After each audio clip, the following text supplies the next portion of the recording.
Reiki blessings. This is Sherry. I'm going to read a short poem that I wrote, and you can take it in as a poem or as a word meditation and let it take you where it will.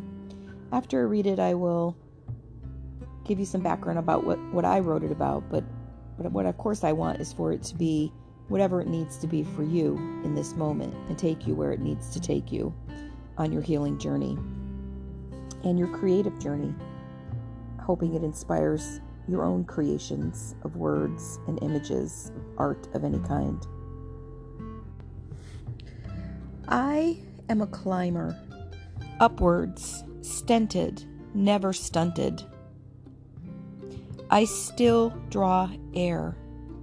I'm little, but I'm here, swallowed by this lovely, loving landscape, but not minuscule. Look how I stand out against the red rocks, a potent, pondering pebble, vibrating, wishing, imagining a newborn me. Soft, refusing fragile against the jagged rocks that cradle me. Every splinter of these rocks believes in my contributions to the whole. They know I've been down, and now, in this place and time, they've guided me up, one foot in front of the other, rooted in red mama blood, slithered in snake spirit of the healed heart.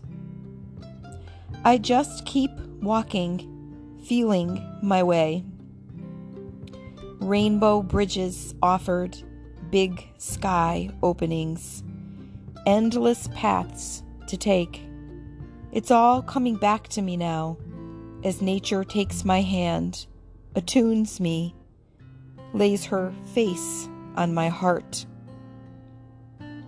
I lived for a reason, for a family of reasons. I lived. I'm alive. Look at me. I still climb, fearless, trusting my heart can know, can lead the way home for me. I lived. That gift must be reciprocated. I belong. That truth must be felt.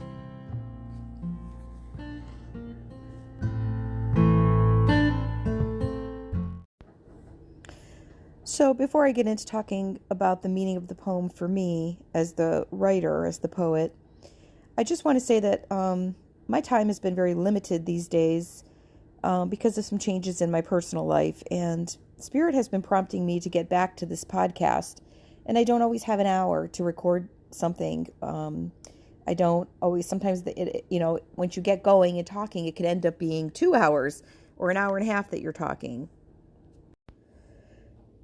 But sometimes in life, we only have a limited amount of our time or energy to give. And in a world that always wants more and bigger and better, we tend to think that if I'm not going to give the whole gusto, whatever that means in your definition, then it's not enough. And that's not true.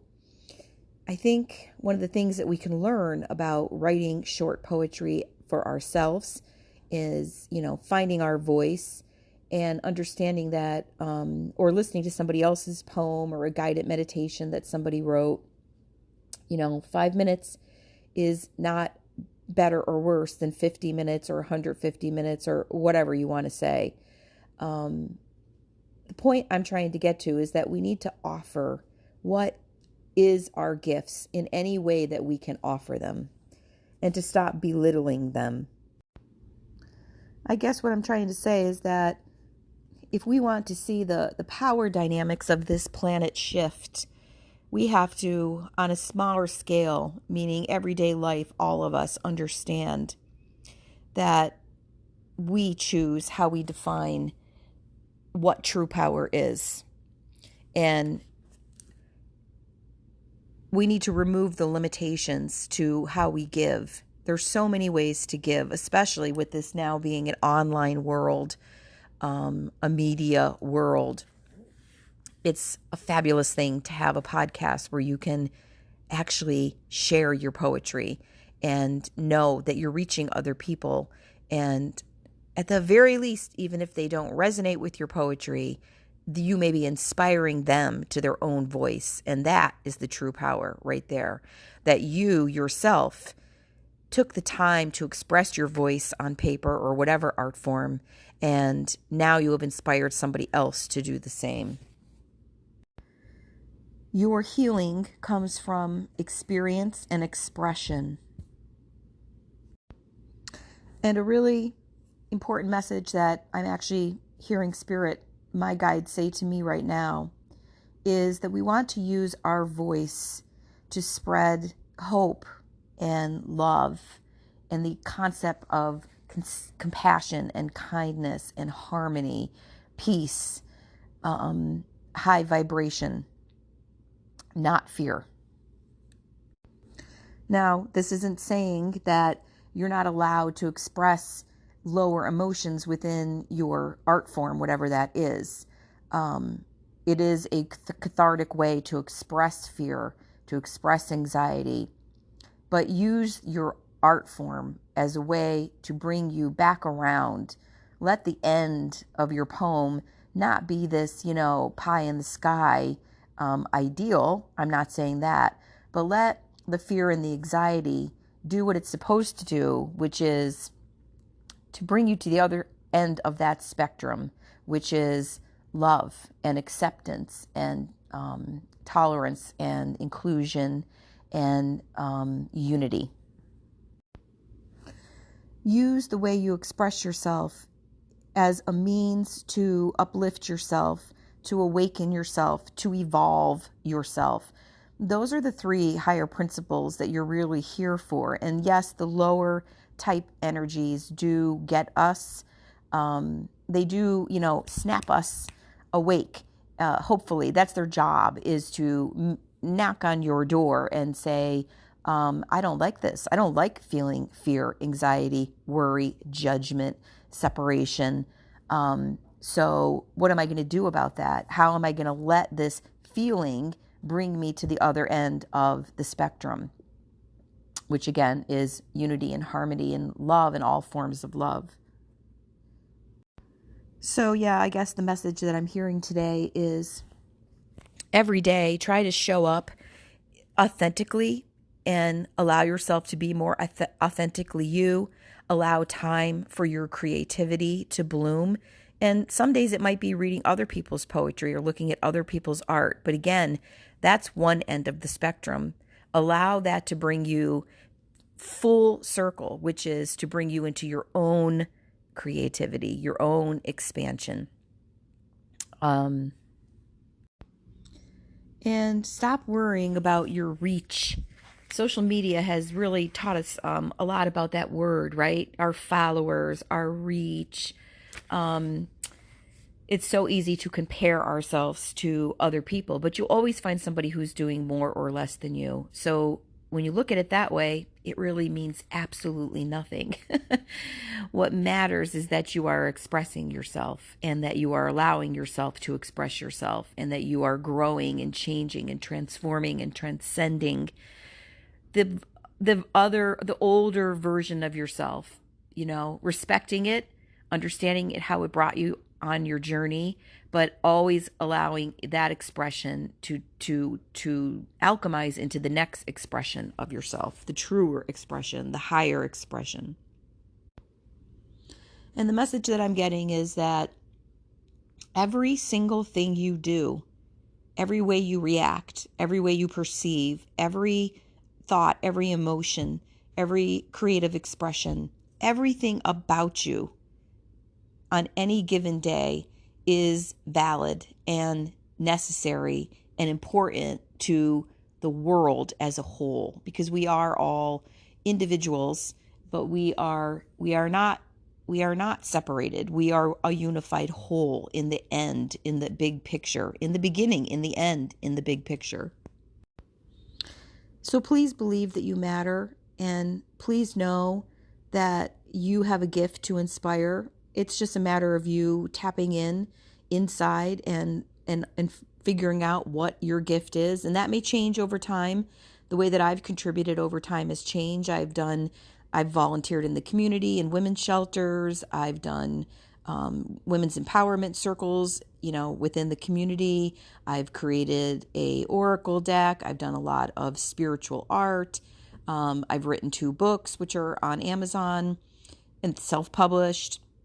So it's interesting. It's been interesting to watch my journey and how I have shown up creatively and then use that creativity as a service to inspire other people. And no, it's never really been on a big scale.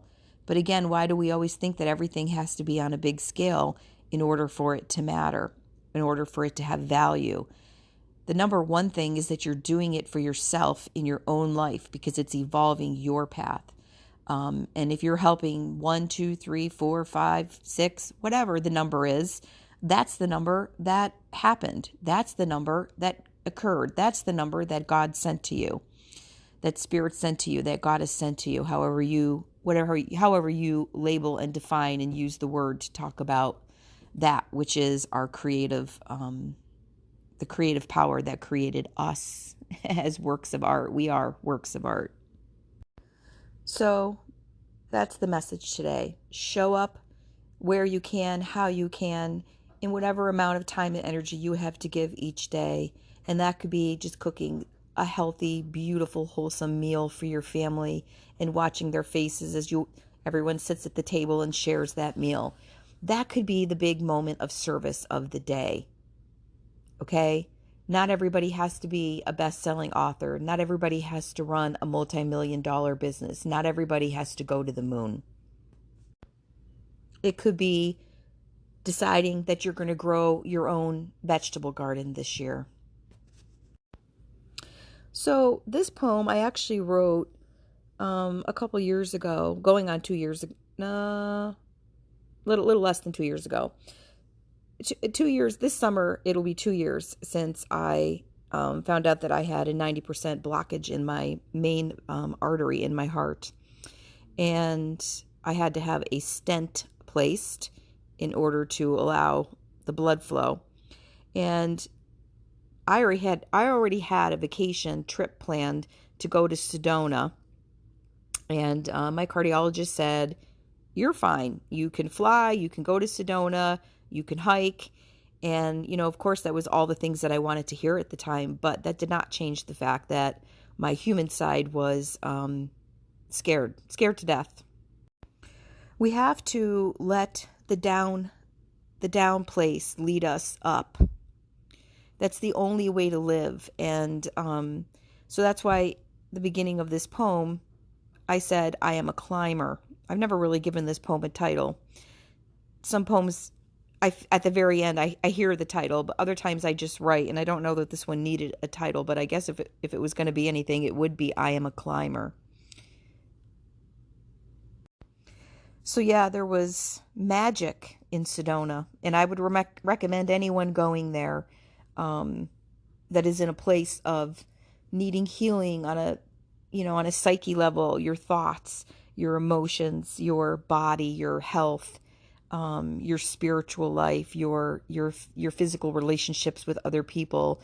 I believe all kinds of healing happens there. And from the minute that we started driving around the area, before we even got to any of the nature areas, the vortexes, the climbs, I could feel it. I could just feel the energy. I could feel it in the air. It was so potent and so powerful. And so I wrote this poem laying in bed one morning. My husband was taking a quick shower, and I just got an urge, because that's how writing works for me. When it comes, I can't stop it. And he went in the shower and came out 10 minutes later, and I had written this whole poem. I read it to him, and he was like, "You just wrote that while I was in the shower?" And I was like, "Yep, that's how it works for me." And I can't force it, but when it comes, it comes. And I grab hold of it because I know it's a healing. I know it's an opening of my vision when that happens for me. So I was looking at pictures on my phone when he was in the shower, and I was looking at this picture that he had taken of me, and I was at the top of this mountain, and I looked so tiny within the landscape. I mean, it was just me and all of these red rocks, and I had just climbed up there, and I was looking at this picture, and I was just completely, and certainly having something happen to your heart, something major, where I most assuredly could have died if this went on, makes you really look at your heart from so many different perspectives, not just about the food that you're eating, the physical, tangible things that you're doing to take care of your body, but also the energy that you've been surrounding yourself with around your heart, the things you've been suppressing, the emotional pain that you've not been looking at. So much of things that happened to you in your childhood are carried in your heart, are stored in that heart chakra energy. So there's a lot of inner child work that needs to be looked at. As we age, we tend to think, I'm over that stuff. I don't want to think about that anymore. I just want to move on. But you have to understand that we're living in an energetic universe, even if we are in a physical body. And the physical is a manifestation of the energetic. So it's really important to look at that. The heart is also holding a lot of projected energy from other people and situations that have been thrown at you, or the way people look at you, or how they think about you, if they're obsessed with you, addicted to you, wishing you harm, things like that, are also be directed your way. So you have to learn how to protect yourself energetically. We always think about protecting ourselves on a physical level. Let me just give an example. This has nothing to do with my situation, but, let's say somebody who's in an abusive relationship and they go and they get, a protective order through the court. But if you're looking at that from an energetic point of view, you have to understand that a lot of times people are wishing bad things for you. They don't think good things about you. They're creating stories in their mind. And when they're repetitively focused on that and obsessive, that energy is being directed your way. So you have to create an energetic protective order, meaning that you every day make a declaration, call on white light, call on your angels and guides and ascended masters, for source, divine love and light to protect you, to surround you, and to kind of ricochet that energy that's being projected at you off of you. And I have a whole podcast here, if you look back in my segments, about Archangel Michael really talking about how to protect your energy, if that's something that you're interested in. But then there's also the energy we carry in our heart, where we are disappointed perhaps with ourselves. We're disappointed with our life. We're disappointed with our relationships, with our dreams not coming true. And that is a really heavy energy. That is a blockage type energy that we can carry. So it's, there can be a combination of things. It could be just a horrible soup of things that is contributing to heart health and any other physical disease in the body. And so we have to look at everything, because sometimes it's things that are being projected upon us by the world, and other times it's things that we are doing to ourselves, whether it be consciously or unconsciously. It's so important to learn not to take on other people's situations, their issues, their feelings, because that is something that we store in our own body, especially if you are a hypersensitive person, or a sensitive person, such as I am. Some people do much better at that, at just letting everything roll off their shoulders, and other people really just store everything inside. We want our heart, which is the center of love, and on its highest level, unconditional love. We want that to be the leading energy. So again, the big takeaway that I had from this trip was that I needed to not let the fear that was growing in me rule the day. The trip taught me the pushing of my body a little bit within its limits. Of course, I'm not recommending anybody push their body above their limits, whatever you feel your limits are at that time. It taught me that I had more resilience and endurance within me than I had fear. When we are in a place of a healthy, energetic heart chakra, the energy that is reflected there is one of flow, not restriction. And there's no blockages, there's no disease. One of the things I learned is there's so many different ailments that the heart can have. There's so many medical diagnoses. It's unbelievable. But for me personally, I was looking at, well, why am I having blockages? Because that's what it was. I'm having a blockage here. And what does that mean on an energetic level?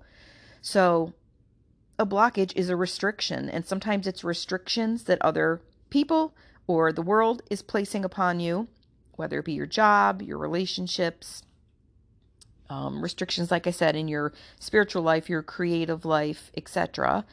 But when the heart is healthy, it's in a state of openness, of flow, of unconditional love, of seeing the world through those eyes. And there's no restrictions placed on yourself or on other people, or there's no allowance. There's boundaries against other people placing restrictions on you. So you stop being something that you're not in order to please or keep somebody happy. And a lot of times that means speaking up and saying, this isn't for me. I can't be treated this way. I can't allow this in my life. And that means that you may lose people, which can also cause a blockage. It never feels good when you think that a relationship, friendship, intimate relationship, whatnot, family relationship was something that was true and, do or die. And you find out that it's not, that the other person actually had limitations on their love for you. So true flow of heart chakra energy is also having living in the concept of trust, trusting yourself, that you're making the right decisions for yourself, trusting the people in your life, trusting your spirit team, trusting the universe, that all is happening as it should be. I think I already said that, you want your heart to see the beauty in the world, to see the light, not to always be living in a place of looking at the world as dangerous and manipulative and anxiety producing, controlling, restrictive. That's a horrible way to live. We want to see and focus on what is the greater value here, which is the greater proportion of things, which is that most people are good and really do have good intentions and have love and light in their heart. We want to live from that place.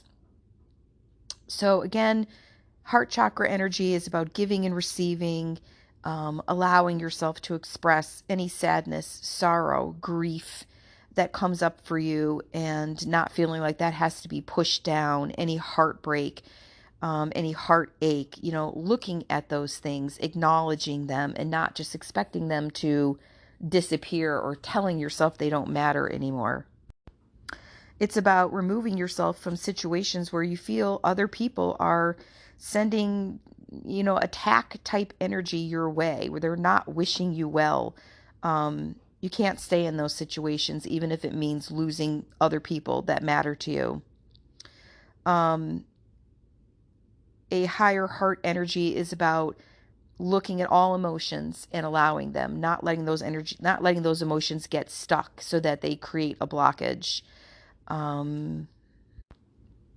It's about moving energy along, even stuff that's from your past, about feeling abandoned, about chaos, living in chaos within a relationship or a situation, trauma. These are things that get stuck in the body, and the heart chakra is a big place that happens.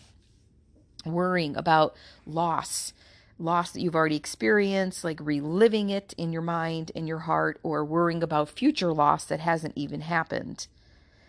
And then there's also, the opposite end of that, which is hyper focus on your emotions, only just not being able to really live and expand and try new experiences, new people, new relationships, just hyper focus on what you think is the bad things that have happened to you in life, instead of taking the bits of wisdom from them, learning what was right and wrong from you, and applying that to your future movement.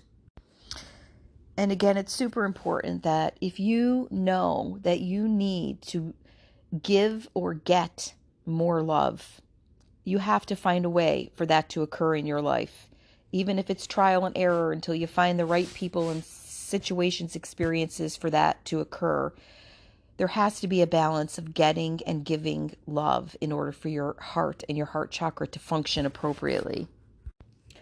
It's so important to not let your reactions to things turn into patterns. Because when something becomes a pattern in your life, you know, because you'll see it repeating, whether it be, oh, I just always fail at no matter what I try, or, oh, I'm never going to get married and have a family, whatever it is that we say to ourselves. Physical dis-ease happens when we get stuck in a pattern of believing that something is a certain way for us. And nothing is ever a certain way in a world of potential and possibility. This universe is so expansive. And if we believe that, then we continue to kind of flow and just keep moving and being within the present moment and looking for the gem within the present moment. And one of the things that I learned is that it's so important to forgive. And forgiving does not mean allowing others to continue to be a part of your life. Forgiving just means that you understand that we're all here. We're all here trying to learn different life lessons through different life experiences. And when something doesn't feel right to you, you have to know yourself well enough to say, this isn't right. I need to set a boundary here. And whatever comes of that boundary comes of that boundary. But you always have the option to forgive any hurt that you've put upon yourself or that other people have put upon you, and to just let it go and move forward without the hyper focus on the situation. And I think this is why Jesus really focused on forgiveness as a part of his divine message. It wasn't to say to people, you're just supposed to be a lackey, you're supposed to be a martyr, you have to forgive and just deal with whatever people hand you. He never said that. He just was trying to explain to people how to evolve into your divine higher self. And in order to do that, you must forgive, because everybody who comes to this planet is fallible, and hopefully in time learns that they've made a mistake and they change their ways, even if it's in regards to how they treat future people or situations. But it is only to your benefit to forgive, to surrender to what has happened, to say, this is not for me, to set a boundary, and to just forgive and move on, move forward, move on to your next higher path. In essence, be the bigger person in that situation. But in essence, I mean, these are some of the things that I've been thinking about and learning about and going deeper with as far as self-reflection since my heart diagnosis, since I went to Sedona, since I wrote this poem. It's truly eye-opening when you have a situation that doesn't break you, that doesn't kill you, and you come out of it the other side, and it changes you in a lot of ways. But then you look back and you realize how important this journey was in your life, even though it may have seemed absolutely terrifying at the beginning, because it made you recognize your patience, your strength, your resilience, your self-reflection, your ability to transform and change. Again, this concept that you may seem tiny against the larger landscape of things in the world, but that you're not. When you really look at it, there is so much power, there's so much largeness in you. That's what I learned, that the offering, and you are an offering, the offering of who you are is not tiny. It is immense. It is eternal. So that's why in the poem I talk about just putting one foot in front of the other. And as I did that, every hike that I took, every day, every hour, every moment of that trip, as I kept walking forward, not backwards, walking forward, walking upwards, I started to realize I'm in charge of my life. I'm in charge of how I look at this situation with my heart or whatever it is in your life. I'm in charge of how I move forward with it now, and I'm capable of moving onward and upward with it. And I was very cradled by Mother Nature, which has always been such a healing aspect of my life. There's a picture of me, another picture that my husband took. And when I looked at it, I was like, oh my gosh, I zoned in on it. And around my neck looked like this, it was made of smoke, for lack of a better way of describing it. And it looked like the bones of like a rattlesnake. And it was coming around my neck, and the head was going toward my left side, down my chest toward my heart. And I looked at this picture for the longest time and thought, okay, this has to be something, right? But the more I looked at it, I'm like, no, this is really like some kind of a snake spirit, which is why I talked about it in the poem. Like something is happening here. It's in the picture. I can see it. And my husband is actually very good at capturing spirit in photography. And later when I came home and I read about it, I was like amazed on multiple levels. First of all, as somebody who has had a divine feminine awakening as part of my overall awakening path, nature has been a huge part of it. But this idea of tuning into my spiritual divinity as a woman and seeing God as woman in me and me as God as woman, as a creative being, as a woman who births. I've birthed 2 children, but I have also birthed much more in my life as well. Women are birthers, and I'm just always blown away by, the parallelness of God birthing the universe and women birthing all the humans on the planet Earth. Anyway, the snake has always been culturally, if you look back and you do some historical reading, a symbolism of goddess culture, which were the earliest, religion is not the right word, but spiritual practices revolved around the idea of a goddess, not a god, a divine feminine that was she who birthed the world. And a lot of that has been changed over time and degraded and so forth. That's another whole podcast. But here was this snake, which has always shown up as a symbol. And you saw that passed down through Christianity with Mother Mary, and Eve, and the whole idea of destroying the snake. But the snake was actually considered a power symbol in earlier civilizations before Christianity was organized. So here was this picture of me with this snake wrapped around, this spirit snake, again, looked like smoke or made of clouds, like a white. I tried to tell myself it was something, the flap from my hat or my hair, but it was so clear that's not what it was when I enlarged it and looked at it. But you'll just have to believe me on that. And I was thinking, like, here was the goddess, like, showing up for me again and letting me know, that transformation. Snakes are about shedding old skins and coming out anew, and snakes are very connected to the root chakra, to the earth, and the healing powers and the groundedness of the earth, the stability of the earth, the resourcefulness of the earth, the provision of the earth, the beauty of the earth, the giving of the earth, because they are one of the few creatures that actually slither on their belly. They are belly to belly with the earth. And that just felt so grounded and healing for me moving forward. But then I read a lot of more about what, snake spirit meant. And I don't have time to go into all of that now, but it was very fascinating, especially because this looked like a rattlesnake. And each animal has its own energetic themes around it. But it was interesting to me to read. When I looked into this and did a lot of research, I was like, all of this made sense to me. As far as why this snake spirit would show up. So, miracles occurred.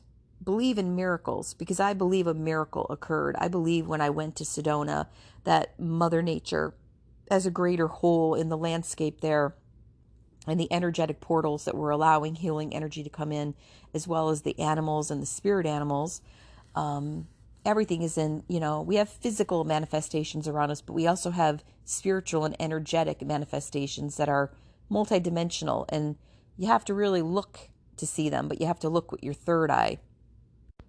But all of these types of healings and assistance are available to us. And that is what I feel I was offered when I went there. I was offered the miracle, but we always have to reciprocate. We have free will. So we have to say, I accept the miracle. I believe that I can, as in union with my divine team, in union with Mother Earth and nature and the animals and plant life, I can shift, I can turn the situation around. I have to make that choice as a human being, as a free will, sovereign human being.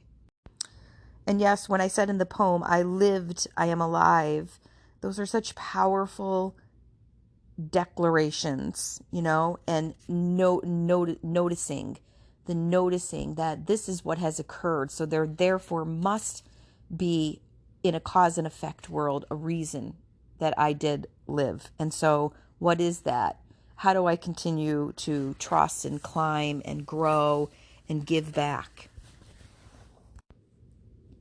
So yeah, that's the premise of the poem and this, offering for you that I've given for you today to think about, which is, how do you come to a place of valuing your life and honoring it for the miracle that it is? And how do you step away from things that are restricting and blocking that progress, that truth of who you are? How can you, going back to the beginning of this and tying it all together, how do we get to a place of offering the beauty, the divine individual magic of who we are in some way every day, in order to serve? And it doesn't always have to be a loud way. It has, sometimes it's very quiet. Sometimes it's very inwards. And it may fluctuate. One day may be this way and one day may be that way. But how do you show up and live and be and express your divine message? I think about Jesus here, and I see him now in my mind's eye. And, that's what he did in complete and utter totality. He understood who he was, what his mission was, who he was as a person, and he lived it 100%.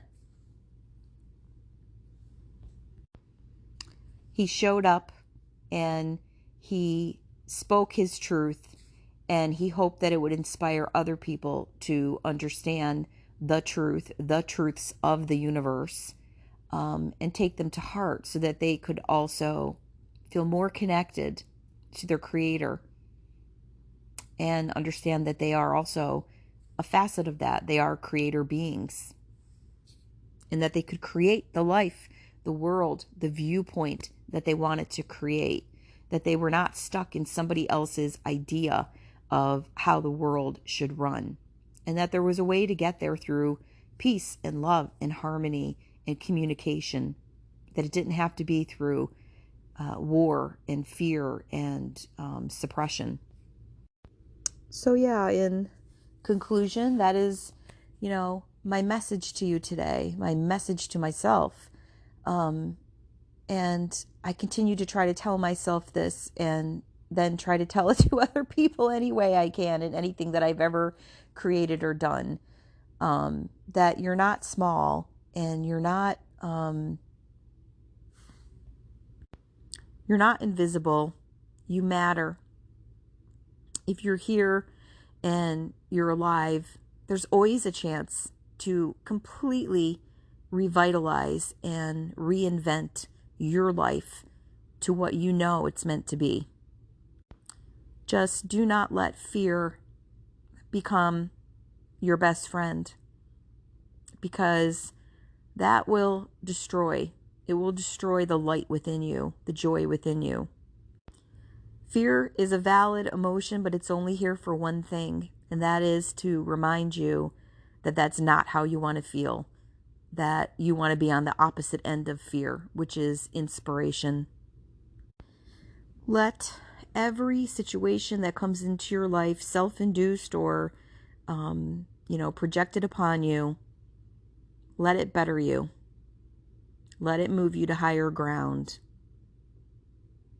Let it lead you to love and how love can come out of the situation, how healing can come out of the situation, how forgiveness can come out of the situation.